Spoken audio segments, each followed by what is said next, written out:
We are living in a time where entire identities and realities are falling apart. Backstories are unraveling, narratives are collapsing. People are discovering that someone that they trusted was not who they seemed to be. This is not something that's new to reality, but every time it happens, people ask the question, how could they live like that? How did nobody know? Was any of it real? And as recent events have unfolded, I have pondered the question myself, but I've also wondered this. What if the instinct of those who built a double life actually exists in us too, but just on a smaller scale? Because I would venture to guess, based off of personal experience of my own, that most lies in a pattern of lying does not begin with evil intent, but it actually begins with fear. Welcome back to the Inheritance Podcast. Well, guys, it's been a while. Sorry that I left you hanging there for like 4 months. Life be lifin', if you know what I mean. But given some recent things that are going on in the world and some things that I've experienced personally, I have been chewing on this episode, I kid you not, for about the amount of time that I have been off air. I have really wanted to bring this episode to you for a multitude of reasons, but I think just with kind of like everybody's collective experience with the truth coming out and everybody being desperate for the truth, I felt like it was timely for me to kind of have this conversation with all of us that even at this big level where lies are being exposed and the truth is coming out, I carry the torch of always wanting honesty and truth to be the reigning thing. However, I know all too well why people would lie. I've been a liar myself. I have lived in a false reality that I created.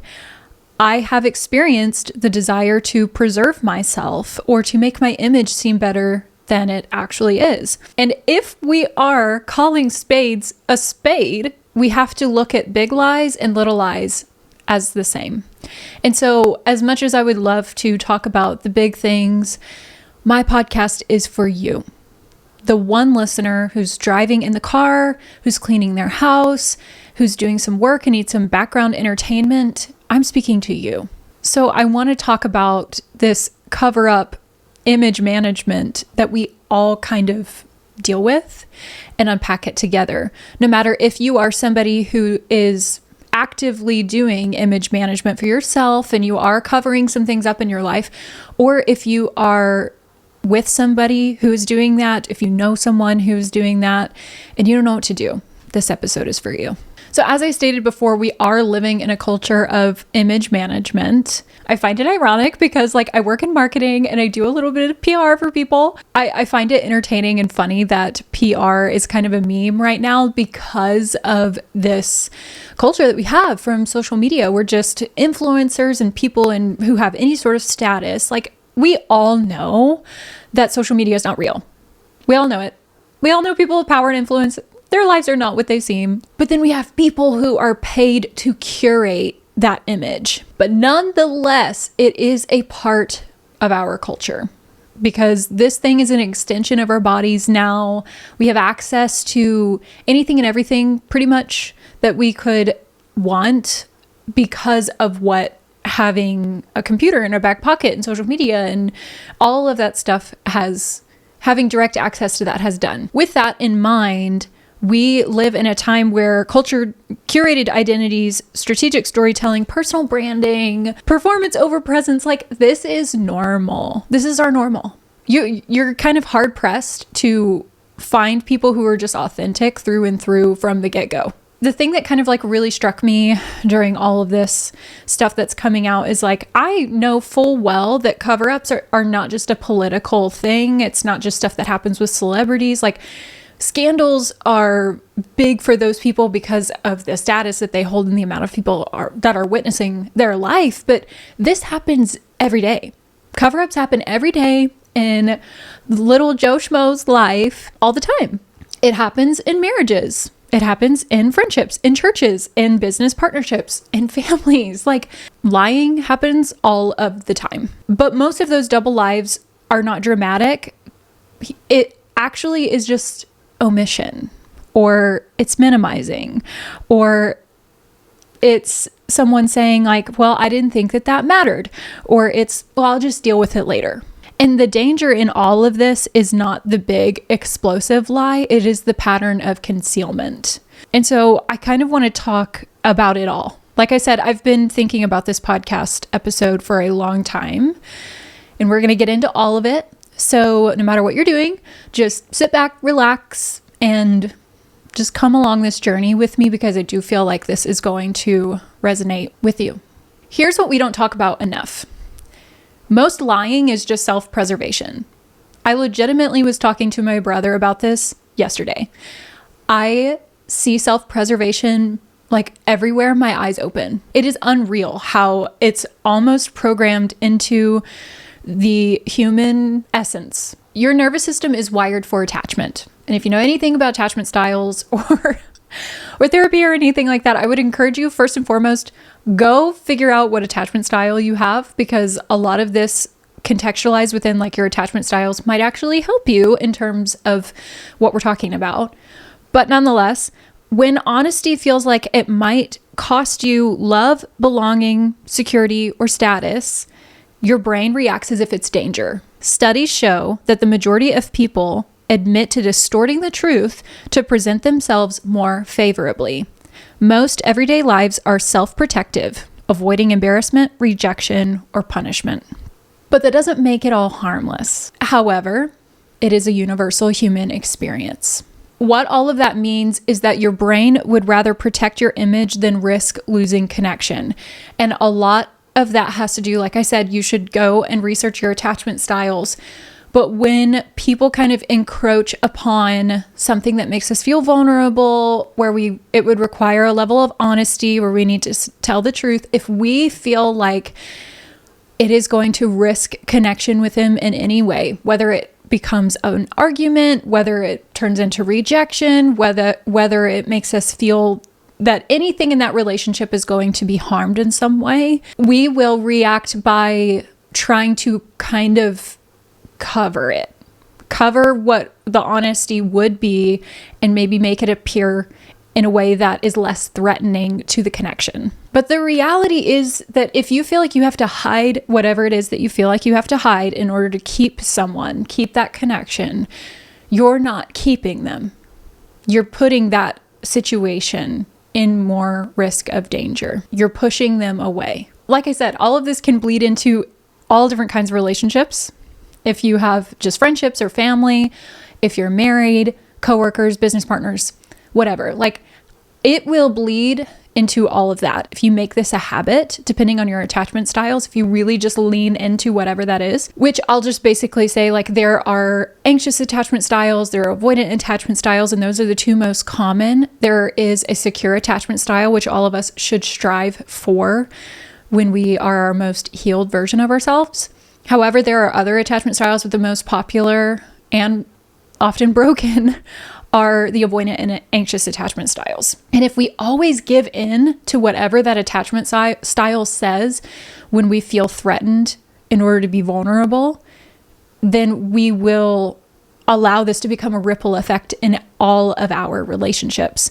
And so I just want to say, no matter what it is that you are facing with a friend, a family member, a spouse, a coworker, whatever, nobody who has this issue of concealment or lying or whatever, they don't set out and say, I'm going to betray the person I love the most. Like it never starts that way. I do think that in the context of like current events that I have not referenced by name, but you know what I'm talking about. I can't speak for them. Like I said, this podcast is it's not about them, it's about you. So take that, put it into context. People who have this issue do not set out to hurt people. They're not trying to betray them. They say, though, often, I just can't deal with the consequences of this right now.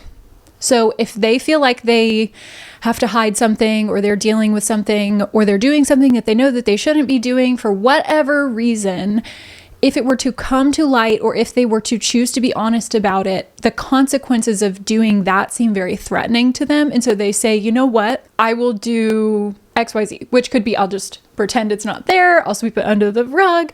I'll hide it. But when we hide, hiding is deceitful.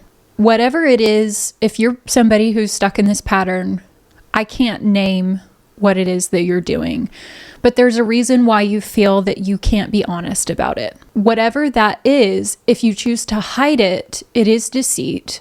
It is omission. It is a distortion of the truth. And if you choose one time to hide it for whatever reason, because the consequences of dealing with it seem too threatening, it'll create a need for you to continue doing that. Omission will create a pattern for you to reinforce it. Distortion will require maintenance. And a secret will require protection. Whatever it is that you're doing, that whoever you're hiding it from, you don't want them to know about because it would hurt them or hurt your relationship, it will create a pattern for you to need to maintain that lie. Whether it is that you have to now memorize all the details of the original lie, and then you have to reinforce that. When you start lying, it gets kind of hard to do after a while.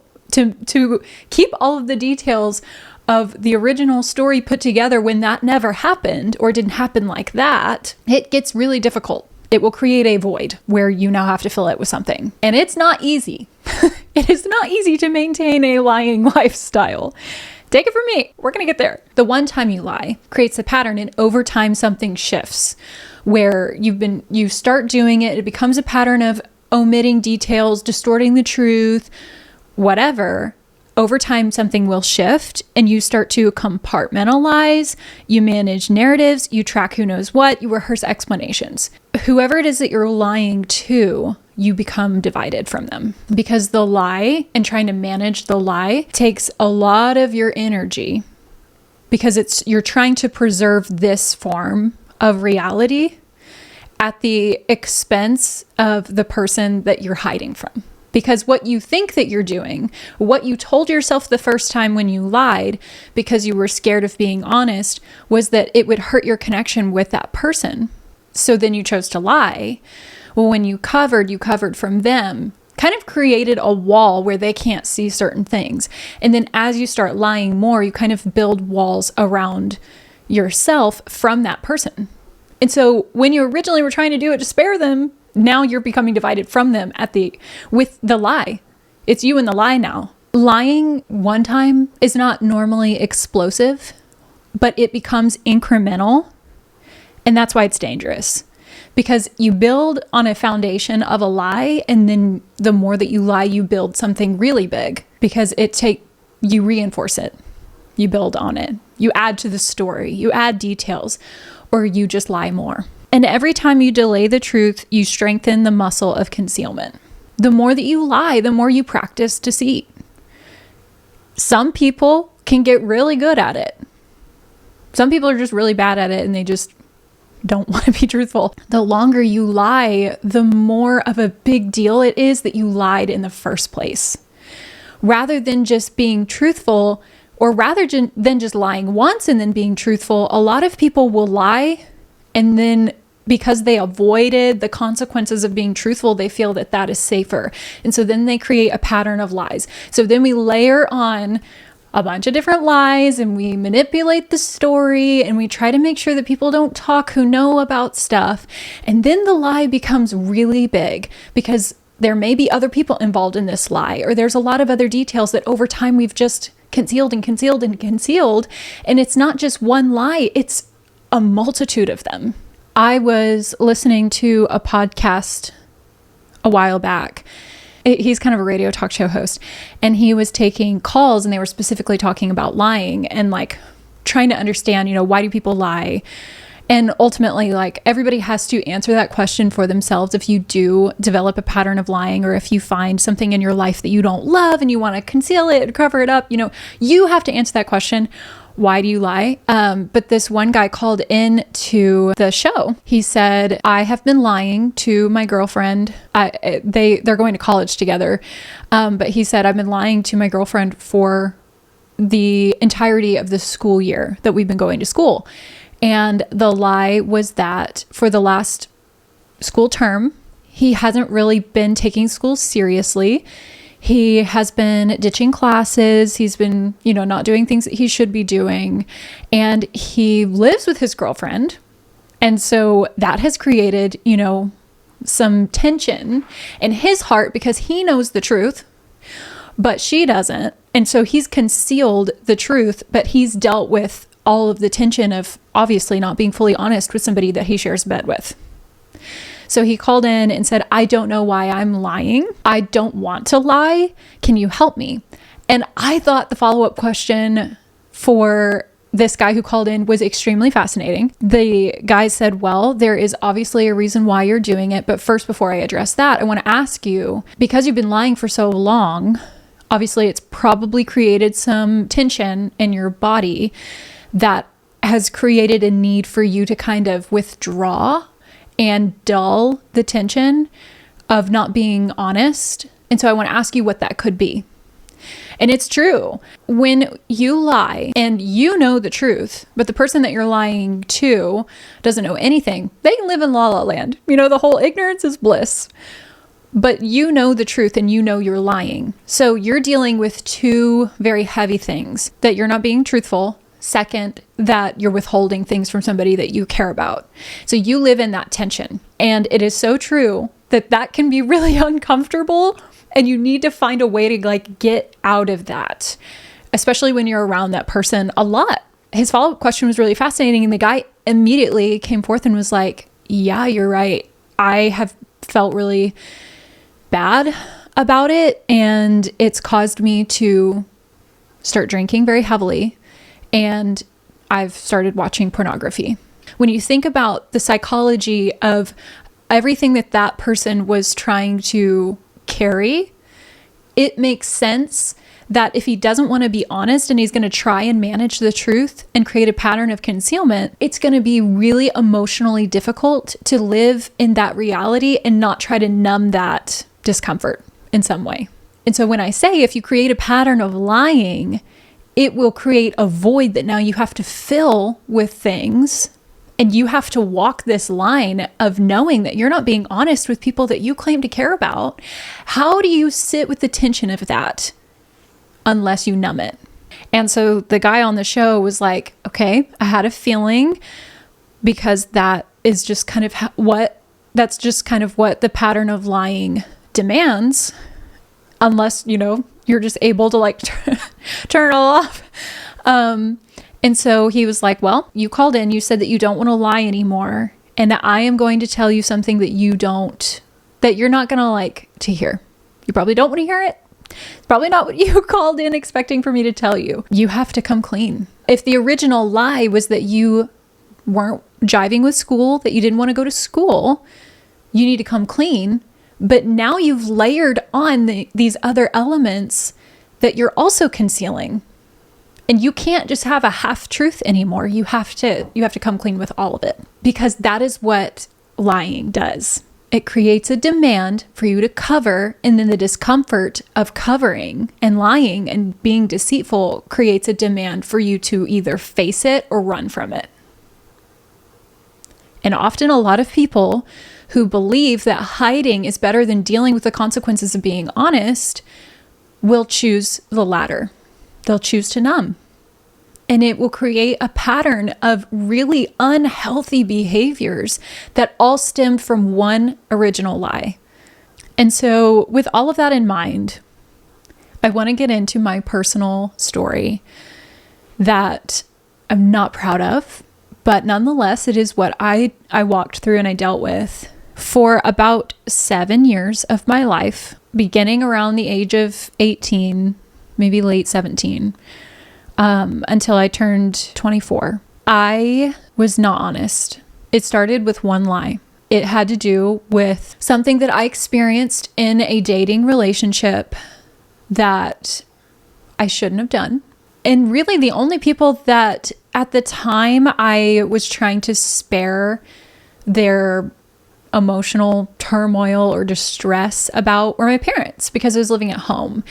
And so within the context of that, really the only people that I hid this from was my parents.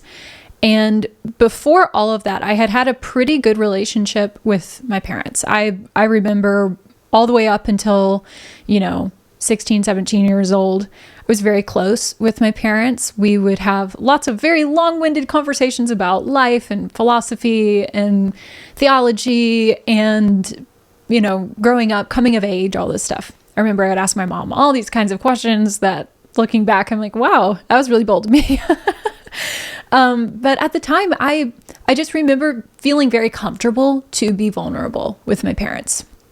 And then one day, in that moment, I had a choice of, do I want to share this with my parents? And I chose not to, which honestly, like, I was 18 and a lot of people would rationalize it with like, oh, well, you're an adult. You don't have to share you don't have to share this with your parents, all that stuff. And I mean, honestly, sure, whatever. I'll throw you that bone. However, the reason why I rationalized it in that moment to not share it with my parents was because I was living at home and I felt shame. I mean, that's really, when I think about it now, that was the reason why I chose not to tell them. It was something that it made me feel shame. And so therefore I decided, you know, for the sake of my parents not being disappointed in me, for the sake of me still feeling like I'm a good daughter. Wow, I haven't spoken about this in a while. I didn't want them to know. I didn't want them to feel like I let them down, that I did something that I shouldn't have done, that I compromised myself. I didn't want to make them feel anything like that in me. It wasn't about anything that had to do with the other person that was involved. This was something that I personally was feeling. And so therefore I withheld that information. That created a barrier that I then protected for the sake of trying to spare my parents' feelings, whom I had shared everything with up until that point. It created a pattern where I stopped sharing things. Little by little, I kind of withheld more and more. I think it was something that they eventually caught on to, because as I stopped sharing my thoughts and feelings about things, I kind of like took the reins of my life for myself and just said, like, I really could be the only person to advocate for myself. I kind of lone rangered it. And I was still young. I'm turning 30 this year. So all of this is like 10 plus years ago. Thinking about it now is a very naive thing to believe. But because I had created a pattern of concealing things from people who were kind of my trusted advisors up until that point, I started to believe that because I was the only one who knew the full truth, then I was the only person who could really take care of me. I was coming at this from an unhealthy place because I wasn't living truthfully to people that I was sharing spaces with. I wasn't living, thinking about, you know, how do my actions affect others? It became I'm going to do this for me because I know the full truth. Nobody else does. And so I really can only know how to handle this rather than letting somebody in. But I started dating people that my parents and the rest of my family were like, what do you see in these people? My family was a good judge of character. I will say that.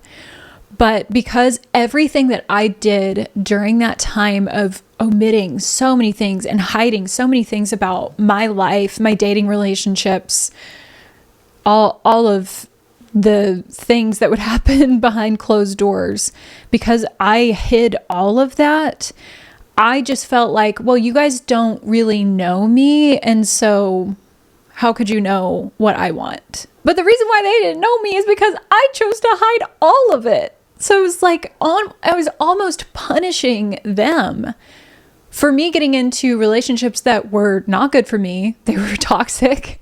They were unhealthy. And I did it almost to spite them because I felt like, well, because they don't know who I am, then really the only person that knows what's best for me is me. But I was hiding all of that from them. Everything that I did was out of a place of shame. And out of that shame and the need to cover and the need to lie, I then added this layer of like, because I'm the only one who knows the full truth, I don't want to have to wrestle all of this out by myself.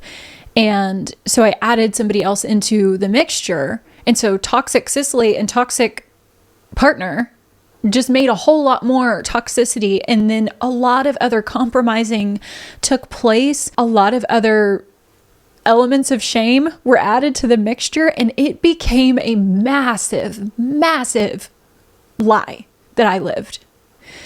It grew to the point where I came on staff to our church, still living this pattern of like, nobody knows what's best for me because nobody knows me. Girlfriend, nobody knows you because you're choosing to lie. Oh my God. I look back at it and I see the absolute ridiculousness of it all. I see how ludicrous it was.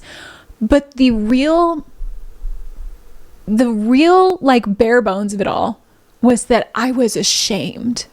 The person that I was and everything that I did thereafter was somebody that was compromised, was loose, was a people pleaser, was not true to herself. Honestly, like I feel like that person, looking back at her now, I don't know if she even knows anything about herself, because it grew to this place where shame created a need to cover, and therefore no truth could be born from that. And so my entire reality, my identity, I don't even know if any of who that person was authentic. And I'm really sad for her. Like I said, because nobody really knew what was true and nobody really knew what was real, because I had covered it so much and I buried it so deep, because it really was like, man, if people know all the stuff I've done, then they will throw me out. They'll call me a whore. They'll write me off. They'll divorce themselves from even ever have known me. Who would want to be associated with someone like me? That created this need for me to at least be known by somebody. But the people that I allowed myself to be known by were people that I knew would just reaffirm how I was already operating. They wouldn't call me into better.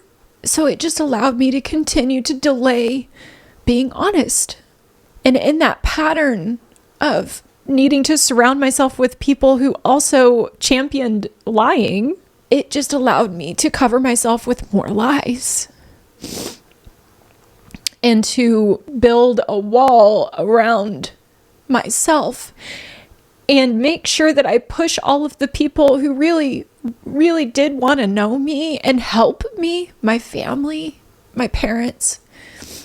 I just pushed them away, all in the name of originally just trying to spare them of disappointment. I cut them off and I became the person that all of the other people who just affirmed what I was doing, I became their version of myself, which was my unhealthiest version. I've talked about this before. I changed things about what I did, what I wear, how I did my hair. I literally cut my hair off and I bleached it, I changed so much about myself. I changed the way I talked. I changed what music I listened to, because I just wanted to be accepted in this counterfeit version of myself by the people that did know everything that I had done. And they were accepting, I put that in air quotes, they weren't really accepting me for who I was in my healthiest version. They were just tolerating what I had done.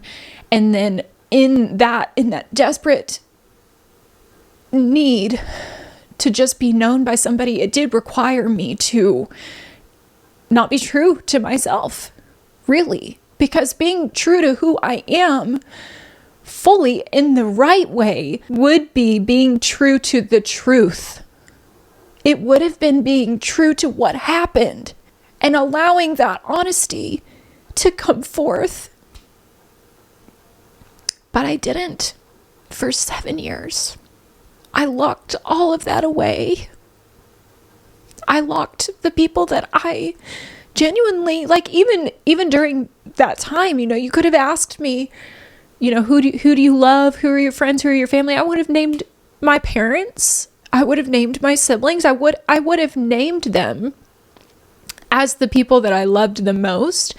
And I would have said that but my actions did not reflect it because I was pushing them away and they were desperately trying to get in, kind of towards the end of that 7-year period of my life.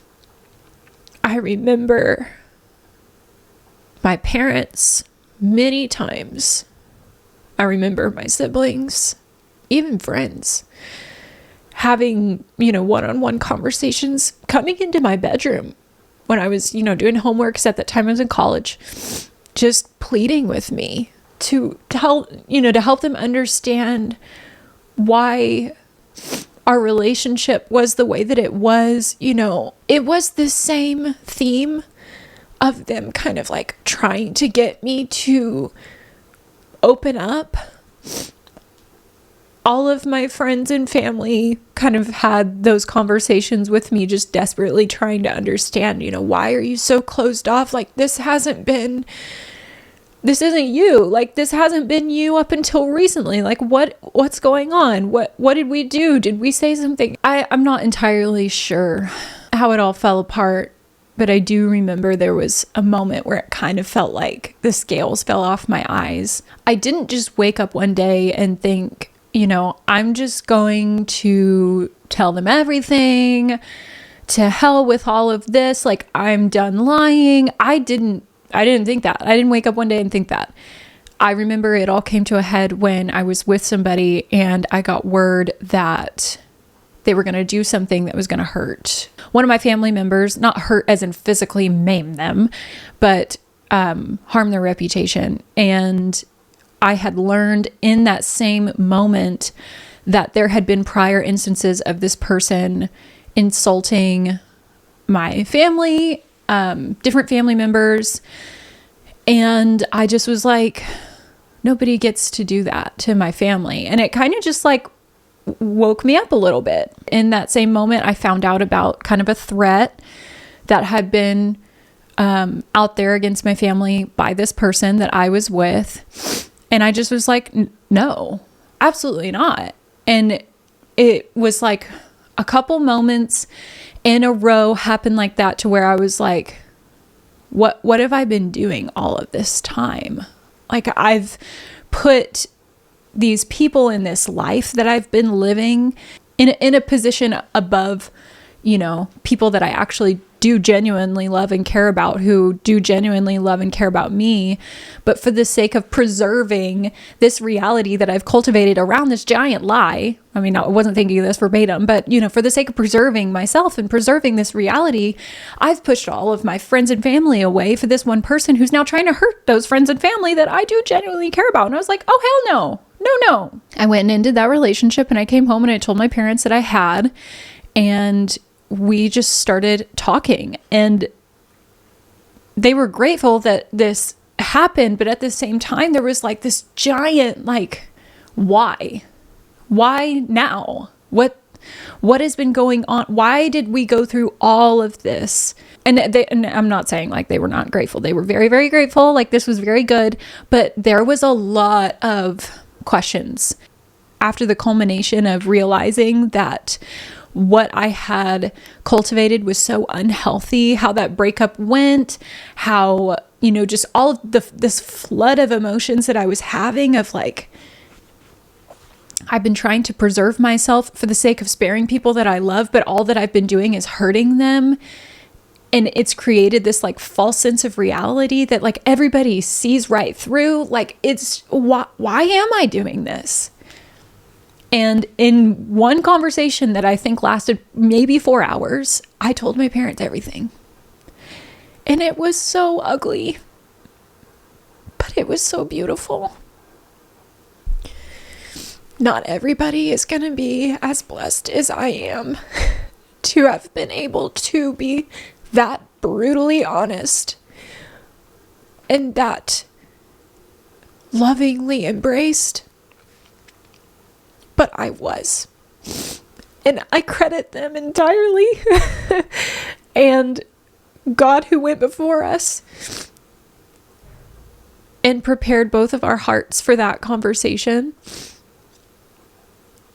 Because it was so healing It was messy because at that point, it needed to be brought to light. It had just been too long of me diminishing, excusing, concealing, hiding. It needed to be exposed. I credit, my parents with the incredible grace that they gave me. And shortly after that, I went through a lot of therapy. And to be honest, I was around 23, 24 at this point in my life.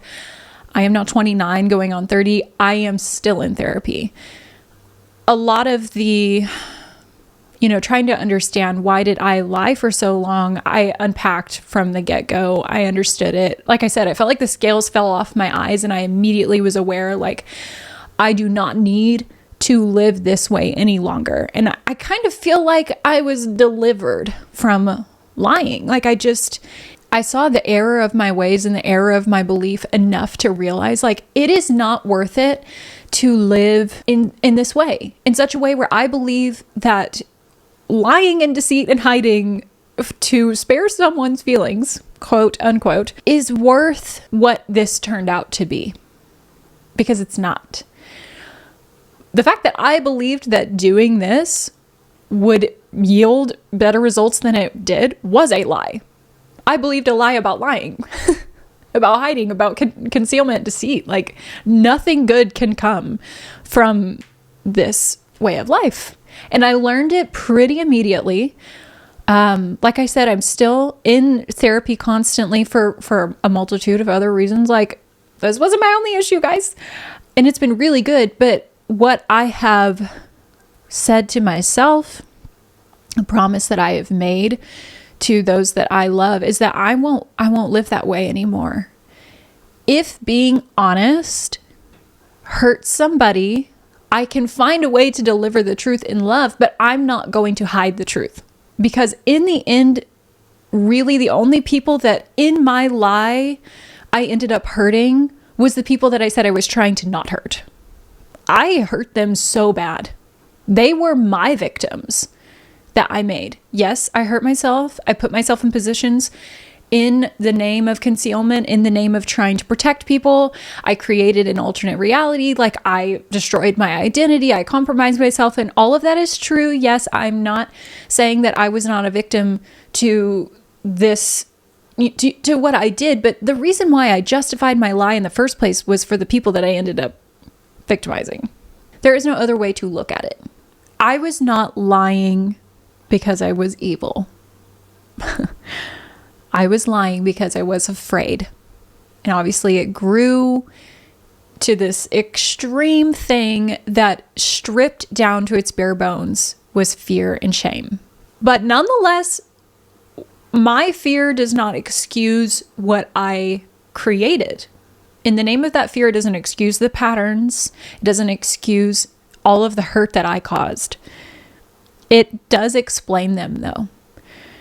And the day that I started telling the truth, the uncomfortable, imperfect truth, it was the day that my life stopped feeling divided. It was the day that I felt clarity about who I really am. I wasn't wishy-washy about my decisions. I knew, like, no, this is wrong. This is right. This is wrong. There was no other way for me to get that kind of clarity other than for me to be honest with myself and to be honest with others. But it did cost me greatly. Being truthful costs me. Being untruthful, being deceitful, being a liar cost me a lot. But to be honest, at that point, it cost me greatly. I put myself on the line for my parents to throw me out, to deny me, to be disappointed, to do all of the things that I was afraid that they were going to do when I originally chose to lie. But the thing is, none of that happened. And I'm not saying that that is what's going to happen for everybody. What I am saying, though, is that lying will cost you and being honest will cost you. But more often than not, being truthful the first time, being truthful of your own volition, will cost you so much less than lying and getting caught, than just living a life of lying And maybe you never get caught, but living a life of lying, like even if people believe that you're great and you're innocent, whatever, like living in that tension of you knowing the truth and not being able to reconcile what people know about you and what they believe about you versus what you know and believe about you. Like, I'm sorry, you like that? I didn't. That's why I went and escaped. I went and did things I shouldn't have done. I lived a double life. And I look back on that and I'm disgusted. I am disgusted by that person. In that moment, I was disgusted by that person. Yeah, both will cost you, but I mean, which one is more costly? Honesty will always cost something, but it will be what always brings you peace. It's what brought me peace. It's what brought me freedom. Clarity of mind, knowing who I am, and becoming the person that's sitting here in front of you today. Somebody that I'm proud of, that I'm proud to know, that I'm not disgusted by, that I love, genuinely. I love her. I love me. That's what honesty brings. So now that I'm all sniffly and congested, I want to talk directly to the one who's listening right now, who knows that they are hiding and lying. If you're listening right now and you are managing a reality, if you're hoping that somebody doesn't find out about that one thing, if you are rehearsing explanations or you pray that one person doesn't find out about it, this is for you. You're not hiding because you are a monster. You are hiding because you're afraid. But you need to know that fear-based protection will become your identity if you don't confront it. And the longer that you lie, the more damage the truth will cause once it surfaces. And lies do not stabilize, they grow.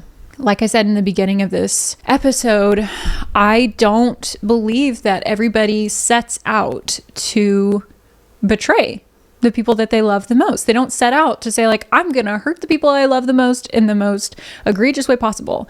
No, there's often something deeper going on and it's smaller, but to them, it's costly to be honest. Say that somebody is feeling really stressed out at home. Raising the kids is really exhausting. Dealing with all of that and working, trying to keep the house clean and having the other spouse come home and they need to unwind from the work day. They don't want to necessarily just dive into responsibilities with the kids. There's a little bit of neglect going on in the relationship as far as like the romance of it all and showing up for each other. That person feeling all of the things that they feel, which is valid for them, they end up venting about those emotions to a coworker, and that coworker validates their emotions, those emotions that they should have shared with their spouse, that they should have been forthcoming about, even if it caused an argument, even if they were to just say, I need some help, and that be frustrating for their partner to hear, for their spouse to hear, because they have their own, full plate of things that they're dealing with.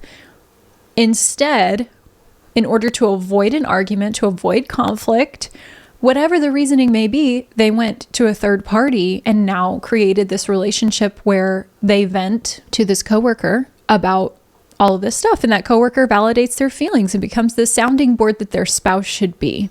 And then it grows. The conversations get longer. They get more frequent. Then we start crossing lines where some pleasantries that may be a little bit too romantic start being exchanged. And before you know it, there's a full-blown affair going on. And all of it started from this spouse just needing to be honest about their stressors, about needing more from their partner, about feeling neglected. And in the name of keeping the peace, now we're having infidelity take place. Obviously, it's just an example and it doesn't always transpire in that way. And it's not always that innocent. But a lot of times, like, these big lies are big lies out of something that's really small. Like, I'm feeling really stressed out right now. or I'm feeling unsafe at home, or whatever the case may be. But because we don't know how to share, we don't know how to be honest about whatever it is that we're feeling. And there are a lot of people who actually don't know what they feel. They don't even know how to put words to it. And so they choose not to even share. But out of not even knowing how to share those things and not wanting to cause a rift in the name of sharing those things, we all choose to just sweep our shit under the rug and pretend like it's all fine. But like, the more that we bury emotions, like they don't just go away. We push them all down in the name of trying to keep the peace, and they're still there. And we, the people who are carrying those emotions, we have to deal with that tension in some way. We have to blow off the steam in some way. We have to deal with what we're feeling somehow. It's not always an affair. Maybe it's pornography. Maybe it's drug abuse. Maybe it's alcohol. Any sort of substance. Maybe it's gambling. Maybe it's going out too much. Maybe it's just like casually flirting with people at the bar. Maybe whatever it may be that you need in order to blow off steam, because you don't want to be honest. You don't want to have conversations. You don't know how to share. And it's just easier to not deal with the consequences of being truthful. We decide to conceal, and then it grows. Like I said, lying will create a void where now we have to fill it with something. And then that something isn't just one thing. It's a multitude of things that now creates lies to cover the lies. And it's really hard to be a good liar after a while. Take it from me. I lived for 7 years lying to everybody, including myself. And the majority of the people who actually knew me saw right through it. I am not saying that to the person who is lying right now to scare you. I'm not trying to frighten you. I am not trying to give you any more reason to continue concealing. What I am trying to say, though, is that maybe the life that you've been living in a lie isn't even convincing to the people that you're lying to, and it's causing unnecessary issues. It's causing unnecessary trauma. It's causing unnecessary harm to the people around you because you think you're being convincing. Or you are going to continue to lie and run the risk that when it all does come to the surface, the truth is very, very damaging. In both scenarios, it's best to just be honest. Yes, you might have an argument. Yes, it might be bad. There might be a lot in the aftermath of being truthful. You cannot have restoration without vulnerability. We have to open up our hearts and share. Otherwise, you're convincing yourself of a reality where you get to withhold parts of your heart, parts of your life, parts of your experience from other people and think that that's intimacy and that that's how closeness happens. But all the while, you're building a wall around yourself and you're locking yourself in it, throwing away the key, expecting people to find a way in. You don't want them in. If you want to be honest, if you want to have a real relationship with the people that you care about, if you want to experience closeness with them and the ability to just like breathe and get all that tension out, you have to take the step in honesty. It's going to cost you either way, but you have to weigh the cost on what is more worth it to you. But just understand that it's never just one lie. It's never just what you're doing now to cover up the original lie. It's all of it. And it will grow and grow and grow. And maybe, right now, the people that you're lying to, you're like, it doesn't matter. I'm not going to be with them in a matter of time. Maybe you're deciding right now to break up with the person that you've been lying to, but you're creating this habit of not being honest. How do you expect to ever really know somebody and to be known? How do you expect trust to happen? How do you expect to have any sort of trust in any relationship with people if you hide, if you lie, if you conceal, if you omit, if you distort? You cannot have any remnant of a relationship if there's no trust. And so you may convince yourself right now, well, oh, I'm leaving this job.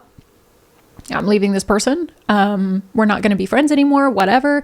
It doesn't matter. But going into this next phase of life, I'm still not going to be forthcoming with everything that I've dealt with.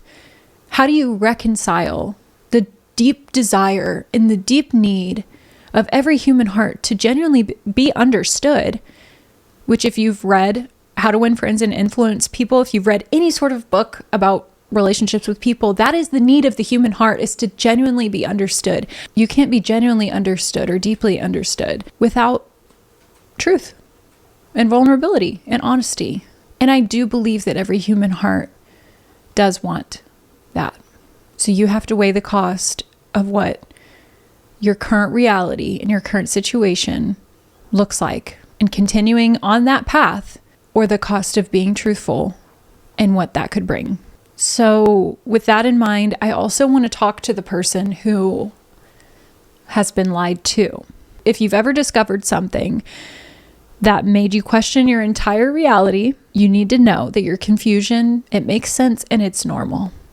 When you discover something about your relationship with somebody, your friendships, your community, work, whatever the context is for you, when you discover that that has not been what it has portrayed itself to be, it is very shocking. It makes you question pretty much anything that was tied to that. And it breaks your trust. It breaks your trust in what you had thought that was. It breaks your trust in the integrity of the thing. And when trust breaks, your brain scrambles to reorganize memory.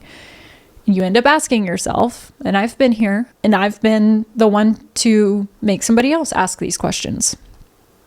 Was any of it real?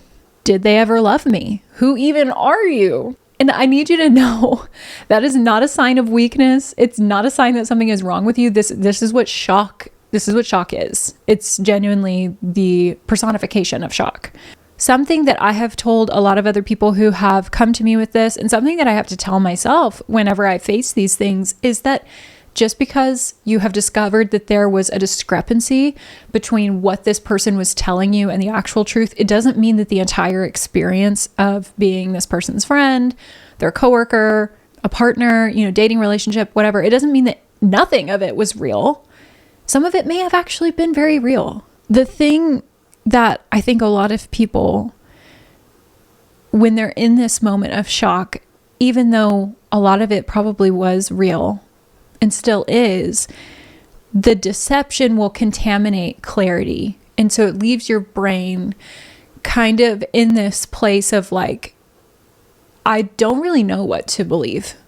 If you discover that somebody's been lying to you or they come clean, you now have to kind of sit in this in between of like, well, this is what reality was before you shared this or before I found out, and this is what reality is now. You're kind of in between it, and you're like, how do I even make these two things work?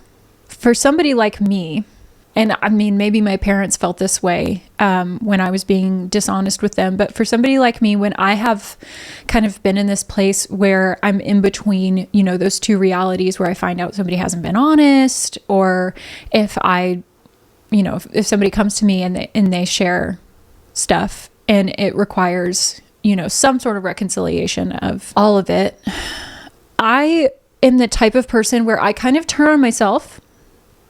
And I think, what did I do to make you be dishonest? What did I do to make you hide that from me? Or what did I do to make you feel like you couldn't share?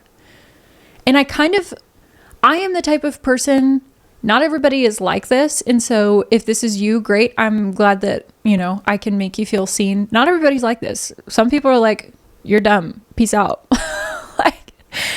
That's on you, boo-boo. Like I'm striving to be closer to that, a little bit more secure, but I have an anxious attachment style. And so I tend to be the kind of person that I want to fix what's broken, and I think that it's my responsibility to heal it. And so if I have discovered that somebody's been dishonest, I automatically assume that it's because I didn't fix something, and that it was either mine to fix, or they just didn't tell me. And so somehow I'm like, well, shoot, what did I do? What did I do to make you feel like you couldn't tell me? Or what did I do to make you feel like you had to hide that, or whatever? And so if that's you and you're kind of in this situation and you're walking it out and you're like, this is very painful, I'm having my own emotions about this, or you're not there and maybe you've been through this or whatever, and you're still kind of processing all of this and trying to reconcile your own feelings and your own reality and deal with your emotions about it all, I need you to know that you are not responsible for somebody else's dishonesty. I've said it before, we cannot control other people. As much as I would like to sometimes, people be crazy. I'd be like, listen, just let me get in there. I've been going back to a professional therapist, and the amount of times my therapist has just like clocked me and been like, hey, you gotta quit getting in, believing that you can just like give everybody a tune up and they'll be fine. I'm like, stop. Let me live in my delusion. Okay. No, it's not good. We cannot control other people. I cannot make them do what I would do that I think is best. I cannot make people believe what is best for them. I can't make them believe in themselves. I can't make people do what I want them to do. And so in this moment where you're dealing with the trauma of like, okay, this person that I care about deeply, that I do life with, and it's very hard right now, has not been truthful. They've been lying, and now I found out about it, or they came clean about it. It's very emotional. You cannot then make it somehow about you. You have to be able to not justify that they chose to be dishonest. They're an adult. They had the ability to choose if they wanted to tell you the truth or not, and they chose not to.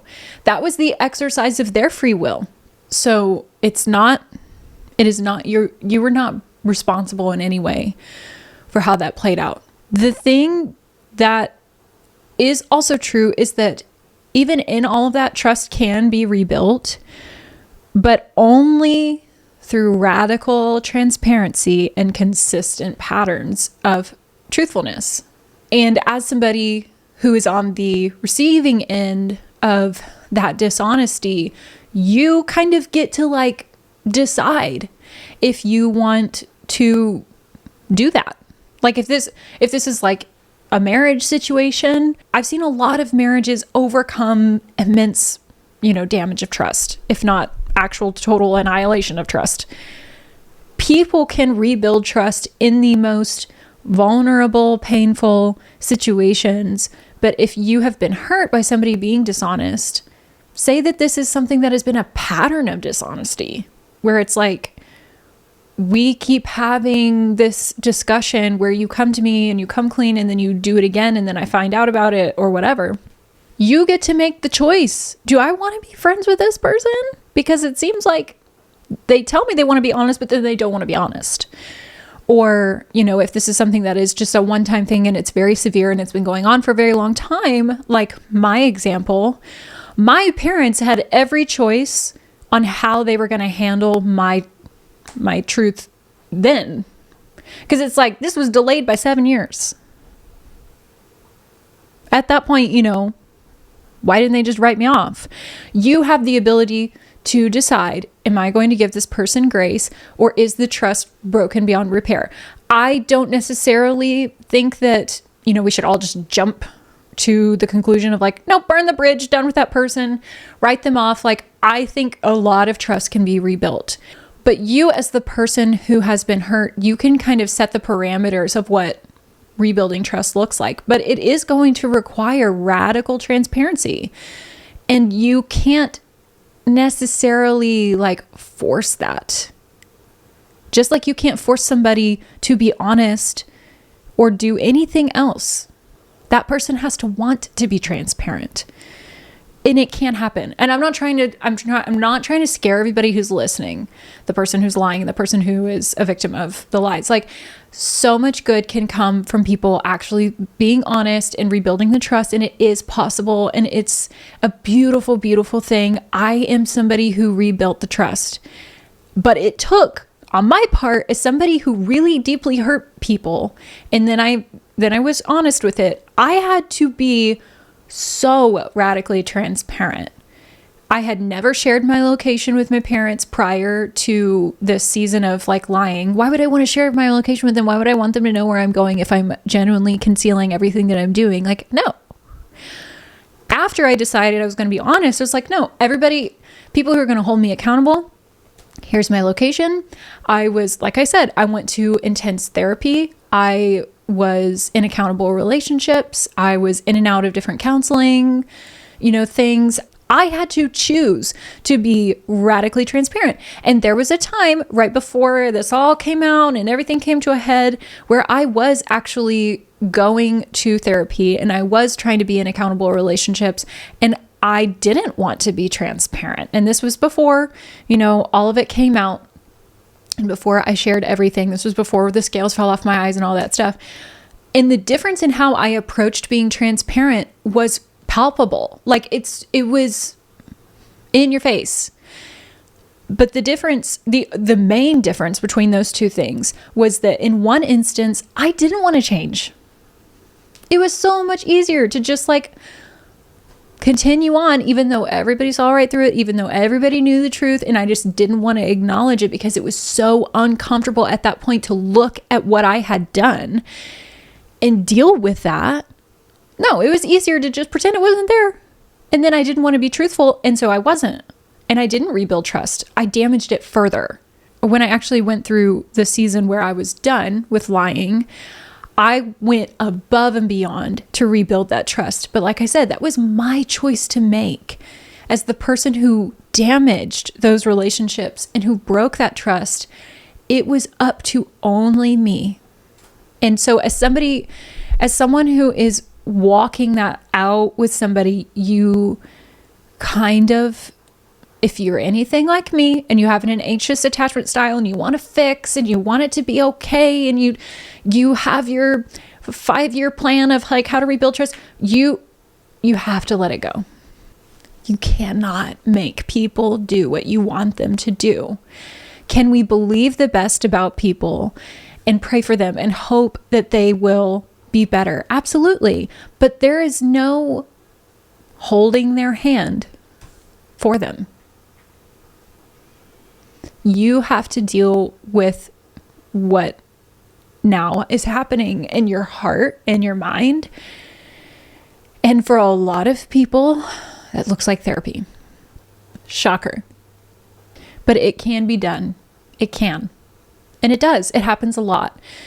Because like I said, it is a universal experience for humans to want to preserve their image, to put our best foot forward, to not just immediately go out the gate and be like, yeah, I'm a shit person and I'm horrible and I'm addicted to this, this, and this. Nobody wants to, we don't want to do that. We want to look good. We want to impress the people that we're around. We don't want to cause fights. We want to keep the peace. And that, we all do it. And when the truth comes out, the people who are affected by that truth have to figure out how to walk that out together. And so it is possible on a small scale, on a large scale. It's possible for reconciliation.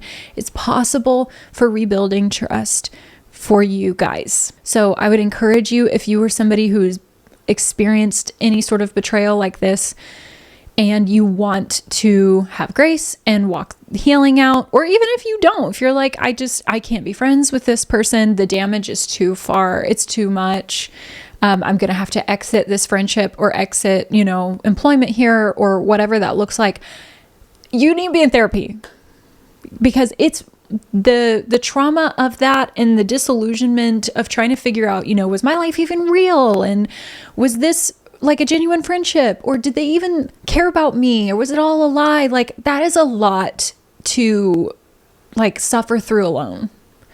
and try to unpack all of that without a third party who can kind of help you identify like, okay, we're starting to dive into some false core beliefs right here. Okay, we're going off the deep end. Like I would really, really, really encourage you in some sort of way to have a counselor or a therapist help you with this. And the same would go for the person who's lying. If you've really kind of gotten to a point where you're like, I don't want to lie, but I just cannot bring myself to tell the truth, and I just don't know why, or you don't know why you're lying, go to therapy.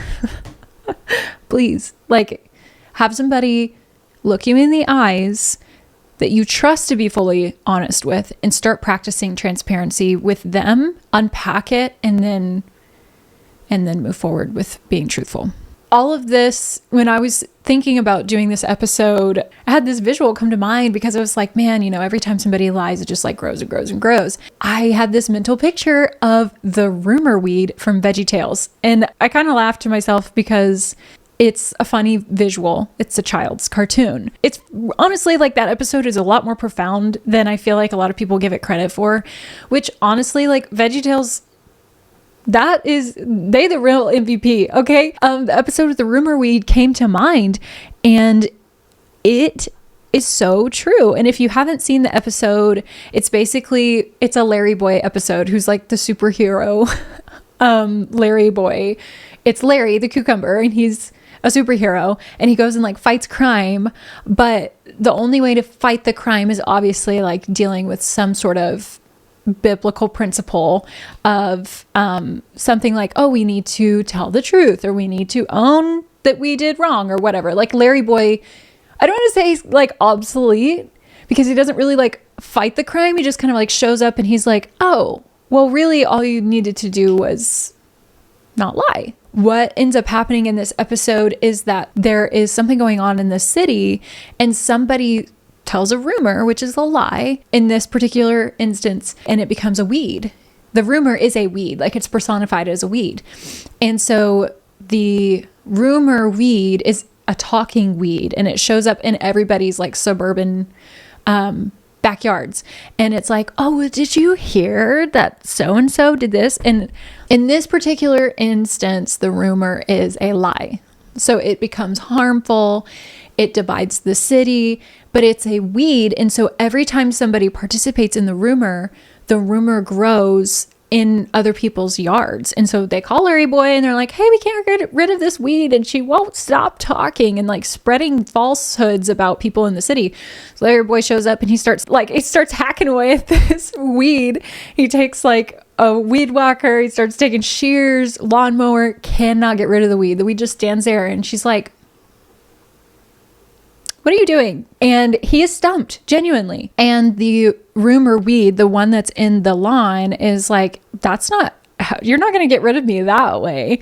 And he's like, well, what do you mean? And the weed kind of insinuates that the rumor is so big, there's no way to actually eliminate it by just cutting this one little like blade of grass off. Like there's something buried that's much deeper, that's the root. And so he goes down into like under the city in the sewage system, and there is a giant rumor weed version, and it's got vines all over the sewage tunnel. And Larry Boy's just like looking up at it, just terrified. And it's basically the mother of all of the little baby rumor weeds that are popping up in everybody's yard. And he's trying to figure out how to take care of this giant problem in the city when the root of it all has grown, because it was originally one lie that has grown and grown and grown and grown to this massive lie that's causing a lot of issues with the entire town. You know, the weeds start growing around sculptures and city hall, and it becomes like this big nuisance in the city where it's like unmanageable, and people can't cut anything. Like it's taking over. Larry Boy ends up finding out from the root is like, there's nothing that can destroy this other than the truth. And so he finds out who started the original rumor, that it's now grown to this like incredible like huge ordeal, and he confronts him and he's like, you have to tell the truth. Like, this is going to just grow and destroy everything. Like, do you not see this giant weed that's taking over it all? And the guy is so scared to be truthful because it puts his reputation on the line, and it makes him look like a fool for telling a lie, but there's no other way to deal with it until he does. And he has to, own the fact that he wasn't truthful. He has to apologize. And as soon as he does, the weed, like, lets go.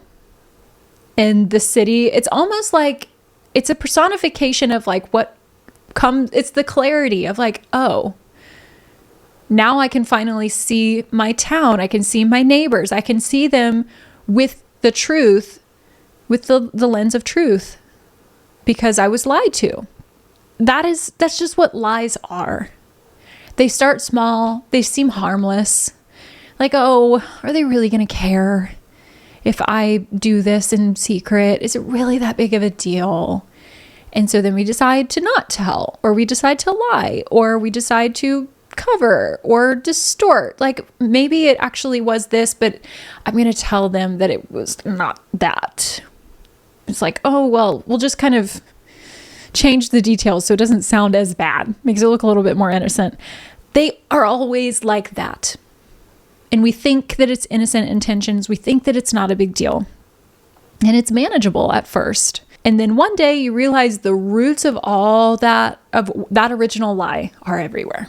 It's spreading. It's taking over.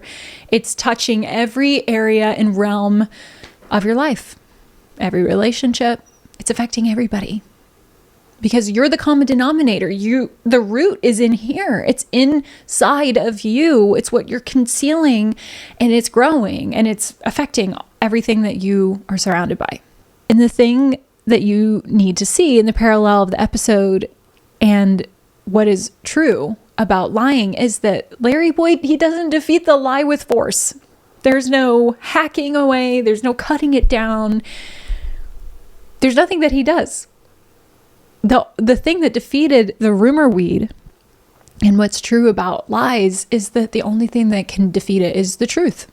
You can't destroy a lie by managing it better. Can't be a better liar to take care of the lie. You can't just keep hiding it and then hope and cross your fingers and pinky toes that it'll just go away. You destroy it by exposing it. I think a lot of people genuinely believe that if they just carry on with their version of the truth, not sharing everything, with maybe just pretending that it's not there, with living the lie. I think a lot of people genuinely just think people will forget, that it'll just go away. I won't do it anymore. I'll never do it again, but I'm never going to share it with anybody. I'm going to take this to my grave. There's a Bible verse that says all that is hidden will be revealed. However you interpret that scripture, I genuinely do believe that there will come a time when what we hide and what we choose to conceal, it will be discovered. Whether it's when we're alive or when we're dead, and then if we're dead and it comes to light and our reputation is ruined, or when we're alive and our reputation is ruined, like I personally do not think that it is worth knowing that somebody is going to find out that I lived a falsehood. I would much rather tell on myself, walk out reconciliation and rebuilding trust, showing people that even though I lied, that's not who I am. I'm not a liar. I would much rather own my crap, own my wrongdoing, and show people that I can overcome those things, that I can be better than that, rather than just continuing to kick the can down the road and delay the inevitable of then allowing people to discover it, however they discover it, and then look at me and ask, are you even real? Like, did you even mean anything that you said? Like, how can I take you at your word? It sucks either way. It is not fun either way to have to walk that out, whether it's somebody else finds out and then you have to deal with that, or you own it yourself. Like, actually being honest is freaking ugly. Why would we feel the need to preserve our image if what we have going on the inside was just rainbows and butterflies? Like, no, we're all broken. We all have shit that we're dealing with. It's all ugly. And I mean, it's not all ugly, but if what we feel that we need to hide is beautiful, we wouldn't hide it. And so that's the thing, is like, this is a universal experience, but like, why not just get it out in the open and show people that this is not who we are?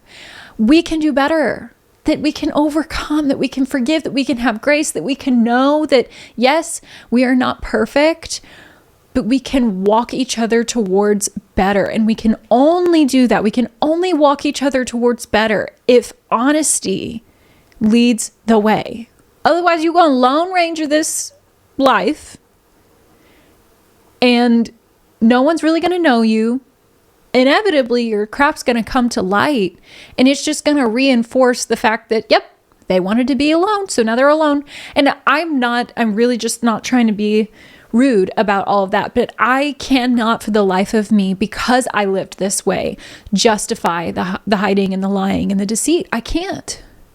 I don't see the value in it. And I know a lot of people will choose to hide and lie because they feel that if they come clean, what they have to lose is far more than if they just chose to hide. And I would argue that that's not the case.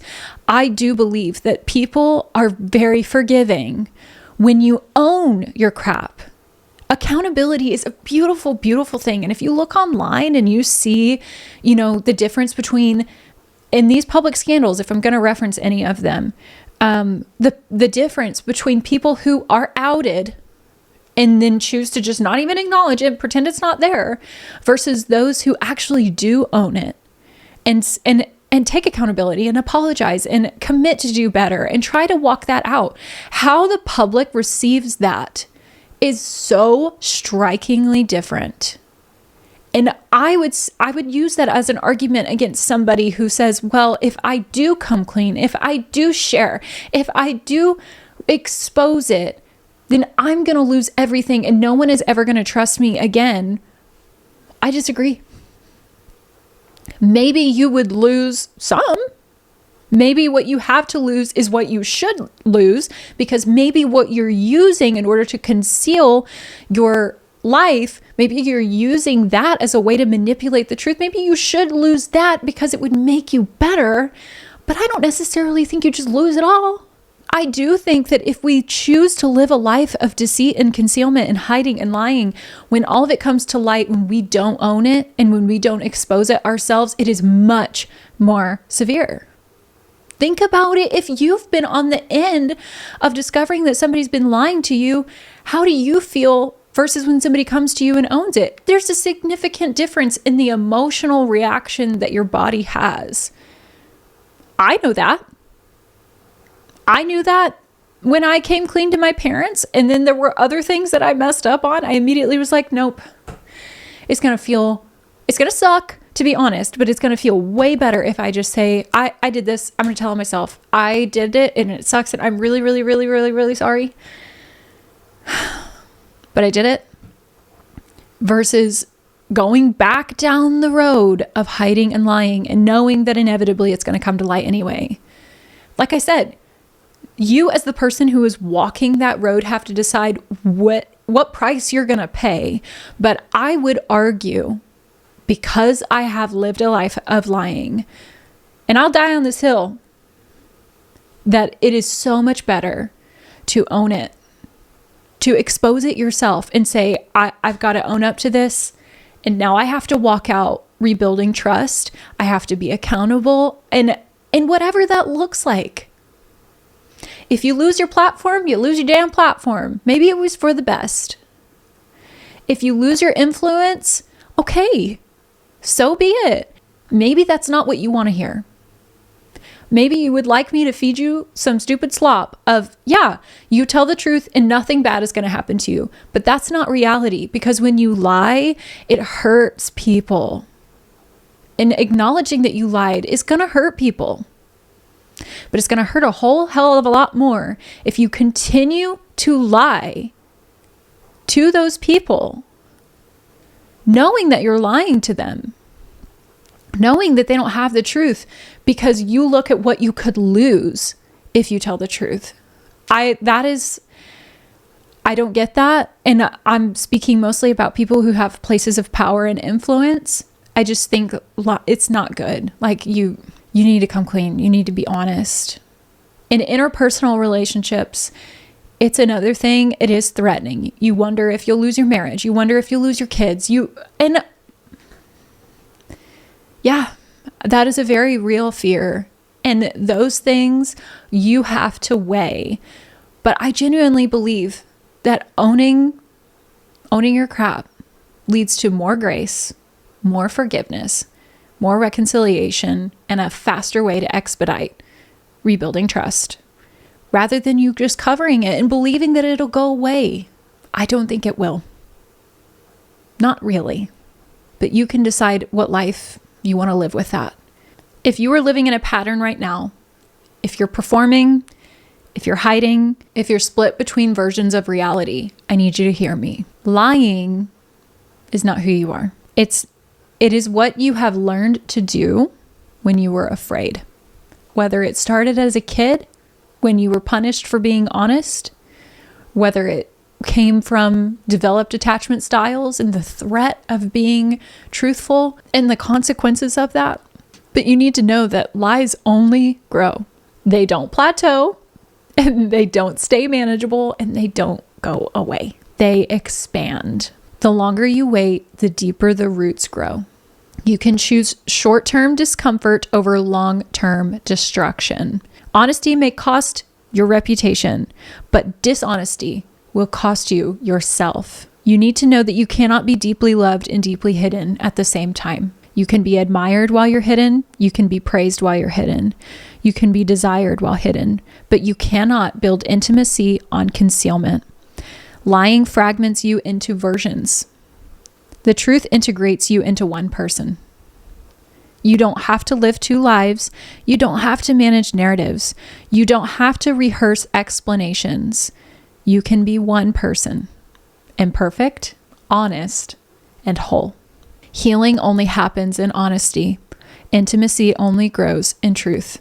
Safety is built when there are no secret versions of who you are.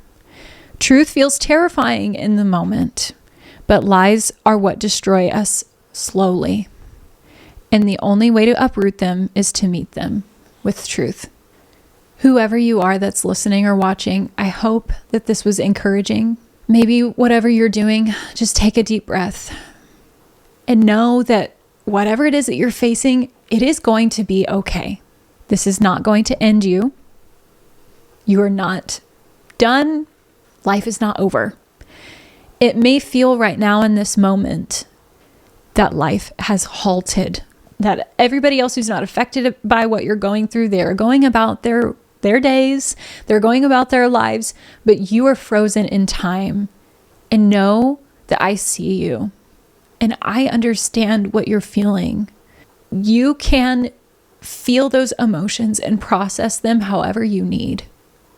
I would encourage you, no matter which side of this situation you're on, to seek help, to go to therapy, to see a counselor, to have a mentor of some kind. But know that you are not alone, and that everything that you are going through and that you've experienced, maybe you are hiding something or lying about something because you feel deep shame. None of it is unique to you. There is someone who knows what you are dealing with, someone who can validate that and encourage you to walk out healing, whatever that looks like, in a way that will actually breathe life back into your situation. I want you to know that it's going to be okay. It may not feel okay right now. It may feel like everything around you is coming apart, and that's okay. It can be undone, but it's going to be put back together. It'll be more whole than it ever was. You will be more whole than you ever were as you walk this out. And know that I love you and you're not alone. So with that, I'm going to ask you if this resonates with you at all. Let me know what you're dealing with. Send me a DM, leave me a comment on this video. Let me know if there's anything else that you'd like me to discuss in future episodes. You can reach out to me via my email. I'll leave that in the description of this video and this podcast, and I will see you very soon.